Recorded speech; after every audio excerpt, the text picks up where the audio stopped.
Republicans are still signaling the plan's nearly $2 trillion price tag is too high.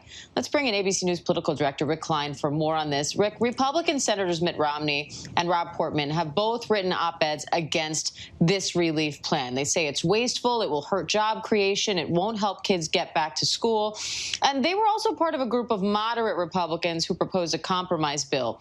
Is there any more middle ground to be had here? And could the pressure from big business coming in now sway any Republican votes?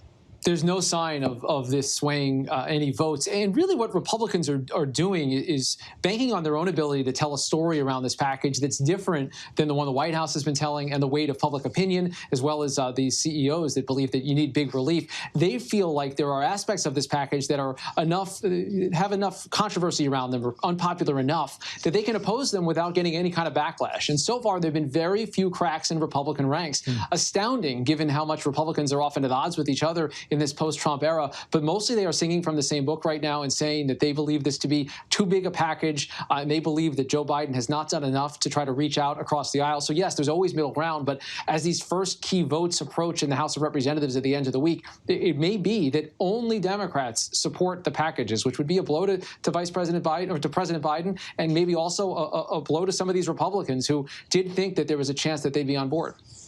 Well, let's look at the Democrats. You know how they have that slim majority in the House. Can they hold that line? Do they have the votes alone to pass the relief bill without any Republican support? Yes, but there's a big asterisk here, Terry, and this is where things get really weird in Senate rules.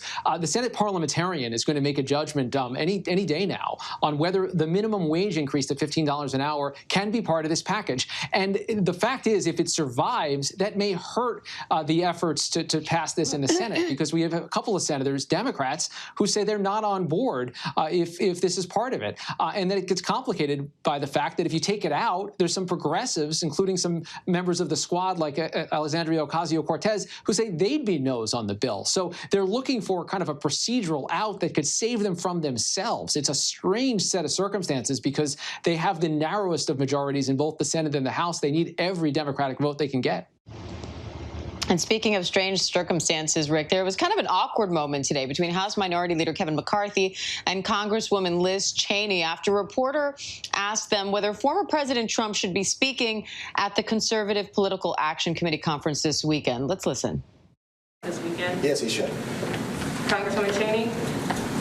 That's up to CPAC. I've been clear in my views about President Trump and the extent to which following January 6th, I don't believe that he should be playing a role in the future of the party or the country.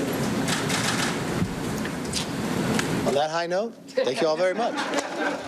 So, Rick, I mean, people laughed in the room, but how divided is the Republican Party over former President Trump and what kind of a role he should play going forward?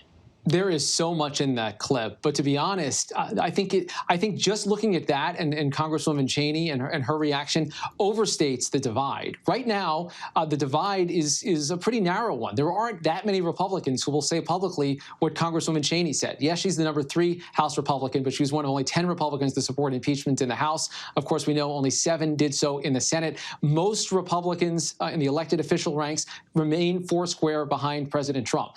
He will be speaking at that conference in the coming days, and it will be a very Trumpy occasion that he will be speaking at. So yes, there are divisions over whether President Trump has a role moving forward, but most Republicans, frankly, in the House and in the Senate and probably across the country in public opinion polling, agree with the minority leader, Kevin McCarthy, as opposed to Liz Cheney. That's right. He still has a lock on that party, doesn't he? And even though he is considerably underwater, he's got the worst approval ratings from the general public. But with the Republicans, he's still very strong. And it looks like that CPAC conference is going to be a festival of speakers who will echo Trump's false claims about election fraud and the rest of his conspiracy theories. Is this going to be a Republican Party that has a loyalty test going forward? You have to sign on to that stuff. It sure looks like it right now. There isn't a lot of room for a Republican to stick his or her neck out and say, no, the election wasn't stolen. Yes, Joe Biden is the legitimate president. Those are factual answers, but they get Republicans in trouble. And that's why you see so many who dance around that question. The fact that CPAC is going to be filled with Republican speakers who have loyalty to President Trump. There are multiple panels there about election integrity. There will be rhetoric trying to relitigate the election that is now fully, entirely settled. The big lie persists. And yes, Terry, it does look like it will be table stakes for at least some Republicans to make sure you keep that loyalty to President Trump, even to the fictions that he continues to peddle. All right, Rick Klein in Washington for us. Thanks, Rick. Hi, everyone. George Stephanopoulos here. Thanks for checking out the ABC News YouTube channel. If you'd like to get more videos, show highlights, and watch live event coverage, click on the right over here to subscribe to our channel. And don't forget to download the ABC News app for breaking news alerts. Thanks for watching.